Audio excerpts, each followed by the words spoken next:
నమస్కారం. ఇప్పుడు ఆంధ్రప్రదేశ్లో సంచలనమైనటువంటి విషయం, తెలంగాణకు చెందినటువంటి పాస్టర్ ప్రవీణ్ పగడాల గారు ఆంధ్రప్రదేశ్లోకి వెళ్ళి మర్డర్ అయ్యారు అనేటువంటిది ఒక సంచలనమైనటువంటి విషయం. దీని మీద చాలా జాగ్రత్తగా గమనిస్తే అర్థమయ్యేది ఏంటంటే, ఇక ప్రవీణ్ పగడాల అనేటువంటి ఆయన హైదరాబాద్లో ఉంటూ పాస్టర్గా మంచిగా జీవితం గడుపుతున్నాడు. తాను నెలకొకసారి లేకపోతే అప్పుడప్పుడు రాజమండ్రి దగ్గరికి వెళ్ళి అక్కడ కూడా తన ప్రసంగాలు ఇస్తూ ఉంటాడంట. అక్కడ కూడా తిరుగుతూ ఉంటాడు. మనం ఇక్కడ గమనిస్తే ఈయన దాదాపు 2 సాఫ్ట్వేర్ కంపెనీస్ ఉన్నాయి. కోటీశ్వరుడు, ఆర్థికంగా ఎంతో బలమైనటువంటి వ్యక్తి. మరి ఇతను ఆంధ్రప్రదేశ్కి వెళ్ళి రాజమండ్రి నుంచి వెళ్ళేటువంటి దారిలో ఒక రోడ్డు పక్కన ఒక అనామక శవం వలె ఆయన పడిపోయాడు. ఆయన మీద ఆయన ఒక 2 వీలర్ పడేస్తుంది, ఒక దుప్పట్లా కప్పినట్టుగా పడేస్తుంది. మొదట దాన్ని చూసినటువంటి అక్కడ పోలీసులు దీన్ని సాధారణ యాక్సిడెంట్గా భావించారు. యాక్సిడెంట్ చెప్పడం జరిగింది. తద్వారా లోకేష్ గారు అది ఒక యాక్సిడెంట్ జరిగింది అని ఆయన ప్రకటించారు. కానీ ఆశ్చర్యకరమైన విషయం ఏంటంటే, పవన్ కళ్యాణ్ గారు ఈ విషయంలో రెస్పాండ్ అసలు అవ్వలేదు.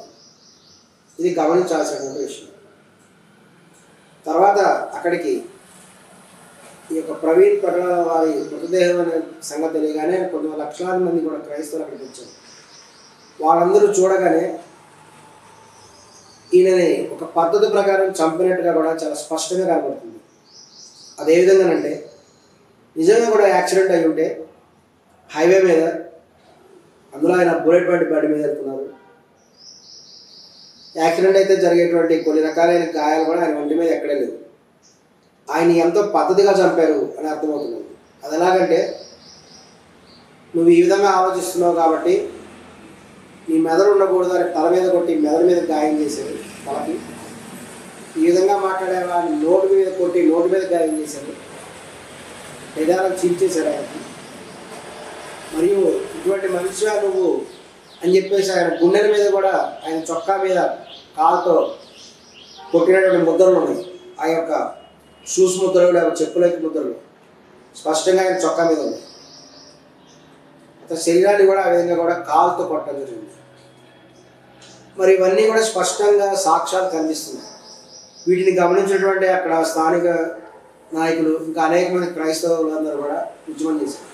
ఇక్కడ వాళ్ళందరూ జాగ్రత్తగా సీరియస్గా ఆలోచించే విషయం ఏంటంటే, ఈయన్ని ఎవరు చంపుకుంటారు? మామూలుగా ఏంటంటే, పాస్టర్ని ఎవరైనా చంపితే హిందువులే చంపారు అనేటువంటి మాట వస్తుంది కదా. కాబట్టి హిందూ మత పెద్దలుగా మేము మాట్లాడుతున్న విషయం ఖచ్చితంగా కూడా దీనికి హిందూ మతానికి ఎటువంటి సంబంధం లేదు. వీళ్ళు ఖచ్చితంగా హిందూ మతమే ఎందుకు టార్గెట్ చేస్తున్నారని చెప్పి గమనిస్తే, సాధారణంగా పాస్టర్ అనేటువంటి వాళ్ళ చర్చెస్లో హిందూ మతాన్ని ఎక్కువ మంది దూషిస్తూ ఉంటారు. శ్రీరాముని తిట్టడం, సీతను తిట్టడం, అనేక మంది హిందూ మత దేవతలు తిట్టడం వంటివి చేస్తూ ఉంటారు. దీనివల్లనే కొంతకాలం, కొన్ని దశాబ్దాల క్రితం నార్త్ ఇండియాలో కూడా ఒక ప్రముఖ పాస్టర్ని అక్కడ పెట్రోల్ పోసి తగలబెట్టడం జరిగింది. అది అప్పట్లో సంచలనంగా మారింది. తర్వాత వాళ్ళు కొన్ని జాగ్రత్తలు తీసుకోవడం వల్ల ఇటువంటి సంఘటనలు మన తర్వాత జరగలేదు ఎక్కువ. మళ్ళీ చాలా కాలం తర్వాత ఈ విధంగా పాస్టర్ అనేటువంటి ఆయన మర్డర్ జరగడం. ఈయన యొక్క ప్రత్యేకత ఏంటంటే, ఈయన యొక్క ప్రొఫైల్ మొత్తం కూడా వెనక్కి తీసుకొని చూస్తే, ఈ యొక్క ప్రవీణ్ పగడాల వారి యొక్క తండ్రి ముస్లిం, వారి యొక్క తల్లి క్రిస్టియన్ మతానికి చెందినటువంటి వారు. ఈ యొక్క ప్రవీణ్ పగడాల గారికి మరొక సోదరుడు కూడా ఉన్నారు. ఈ విధంగా ఈయన వారి యొక్క తండ్రి వాళ్ళ అమ్మగారిని మోసం చేశారు అనేటువంటి ఉద్దేశం ప్రవీణ్ పగడాల గారు స్పష్టంగా కనిపిస్తుంది.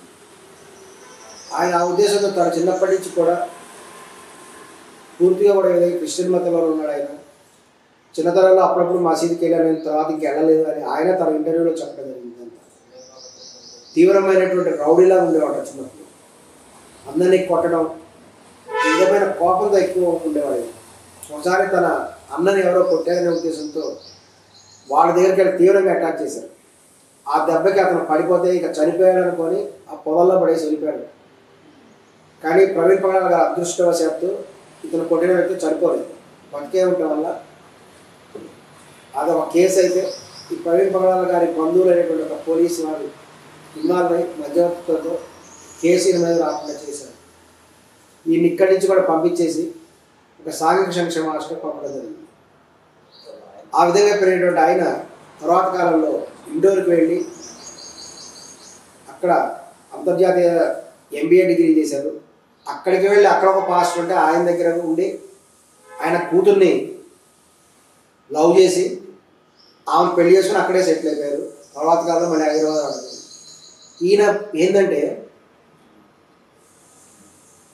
ఒక పాస్టర్ అయి ఉంటే వాళ్ళ మతం గురించి వాళ్ళ చర్చెస్లో మాట్లాడుకోవాలి. అలా కాకుండా హిందూ దేవతలు దూషించడం, హిందువుల పట్ల అసభ్యంగా మాట్లాడటం, ఈ విధంగా చేస్తూ ఉంటారు. ఈ విధంగా చేయడం వల్ల అందరూ కూడా అతనికి శత్రువులుగా అయ్యారు. అంతేకాకుండా ఈయన ఖురాన్ని కూడా తిడుతుంటాడు. అది ప్రత్యేకత. ఈ ప్రవీణ్ పగడాల అనేటువంటి ఆయన ఖురాన్ గురించి అనేక సందర్భాలలో కూడా కొన్ని దాదాపుగా సంవత్సరాల నుంచి అసభ్యంగా మాట్లాడడం జరిగింది. ఇవన్నీ కూడా ఆయన వీడియోలో మనం స్పష్టంగా చూడొచ్చు. ప్రవీణ్ పగడాల గారు అంటారు, ఆడవాళ్ళని చితక్కొట్టండి అని ఖురాన్లో చెప్పారని చెప్తుంది. దానికి ఆయన ప్రత్యేకంగా ఒక అధ్యాయం, ఒక లైన్ కూడా చెప్పడం జరిగింది. అలా కాకుండా ఆడవాళ్ళు బెడ్రూమ్ రాకపోతే ఏం చేయాలి అనేది ఖురాన్లో ఉందని ప్రవీణ్ పగడాల గారు చెప్పారు. మరి ఈయనకి ఇన్ని తెలివితేటలు ఎక్కడి నుంచి వచ్చినాయో మాకు అర్థం కావట్లేదు, వాళ్ళకు కూడా అర్థం కాలేదు. తర్వాత ఈయన హత్యకు కారణం అని చెప్పబడుతున్నటువంటి ముఖ్యమైనటువంటి కామెంట్స్ ఏంటంటే, ప్రవీణ్ పగడాల గారు ఒక కామెంట్స్ చేయడం జరిగింది ఖురాన్ మీద. అదేంటంటే, ఈ యొక్క మహమ్మద్ ప్రవక్త అనేటువంటి ఆయన ఆడవాళ్ళు మసీదుకు రావాలని ఆదేశించాడట. దానికి కారణం ఏంటని ఆయన చెప్పిన సమాధానం కూడా చాలా అసభ్యకరంగా కూడా ఉంది.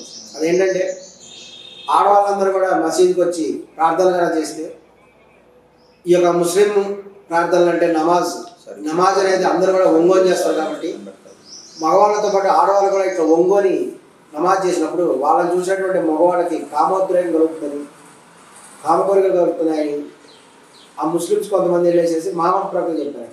అప్పుడు మహమ్మద్ ప్రవక్త అన్నారట, మహిళలారా మీరు ఒంగోని నమాజ్ చేస్తే వాళ్ళు మిమ్మల్ని చూస్తే కామకోరికలు కలుగుతున్నాయట, కాబట్టి మీరు ఇళ్లలోనే చేసుకోండి నమాజ్ అని చెప్పారు.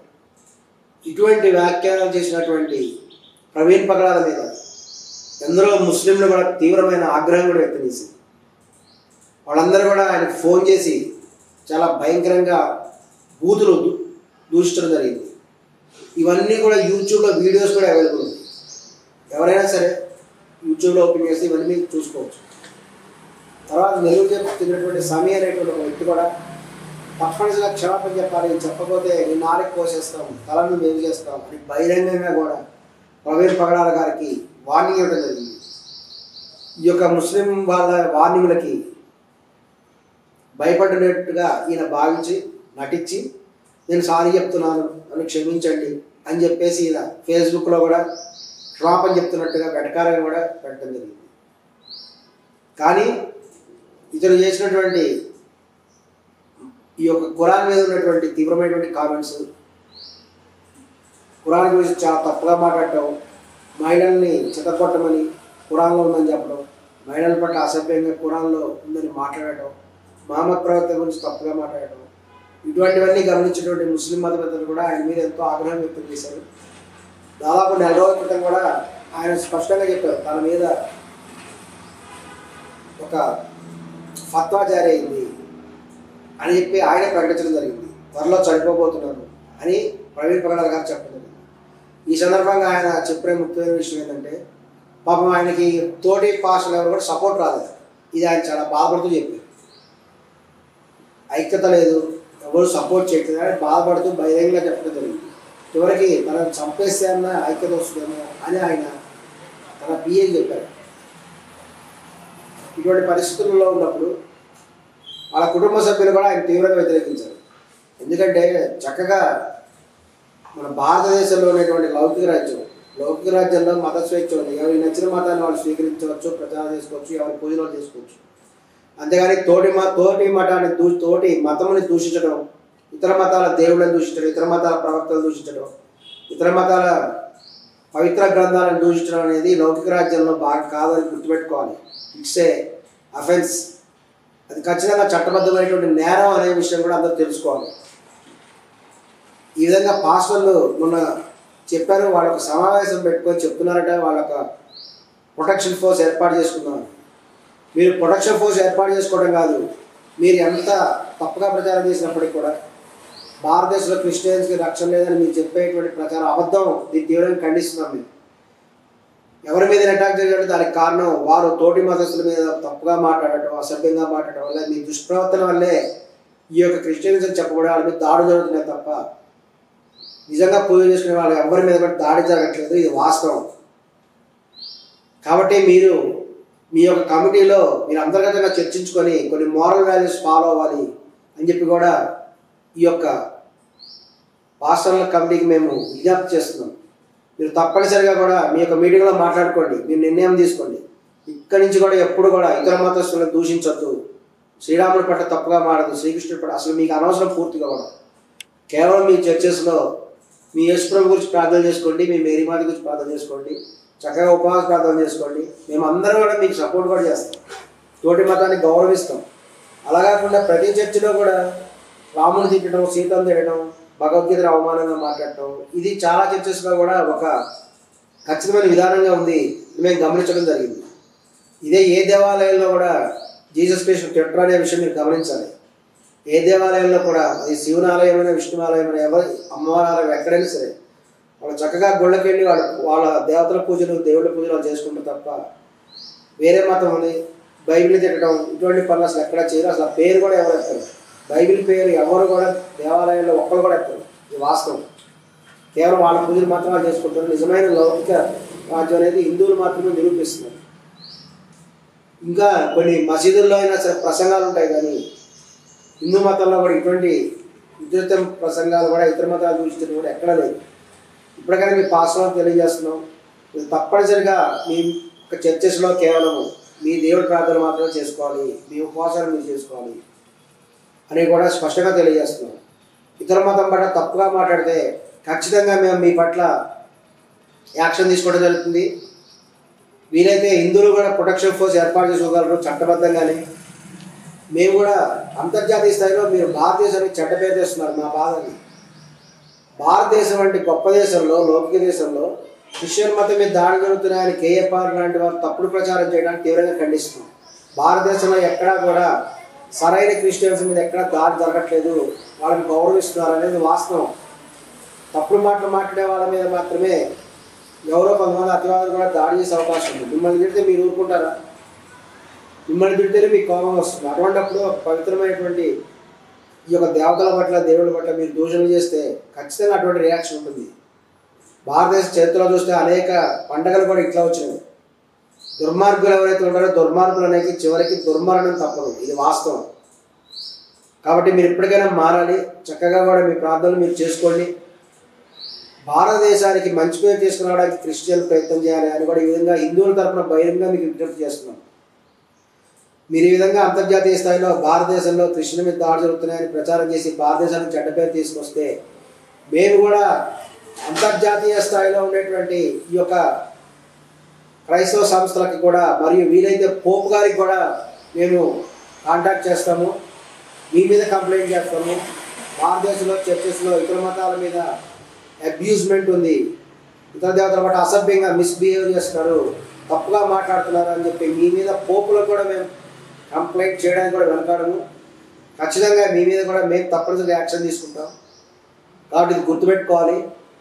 ఇప్పటికైనా మంది లౌకిక దేశం కాబట్టి అన్ని మతాలకి సమానమైనటువంటి గౌరవం రాజ్యాంగం కల్పించింది. కాబట్టి హిందూ, క్రిస్టియన్, ముస్లిం అన్ని మతాలు కూడా, సిక్కు మతము, జైన్ మతము, అనేక మతాలు ఉన్నాయి. అన్ని మతాలు కూడా చక్కగా కూడా ఒక స్నేహితుల్లాగా జీవిస్తున్నారు. అటువంటి స్నేహభావాన్ని కూడా మీరు చూపించాలి అని కూడా నేను విజ్ఞప్తి చేస్తున్నాను.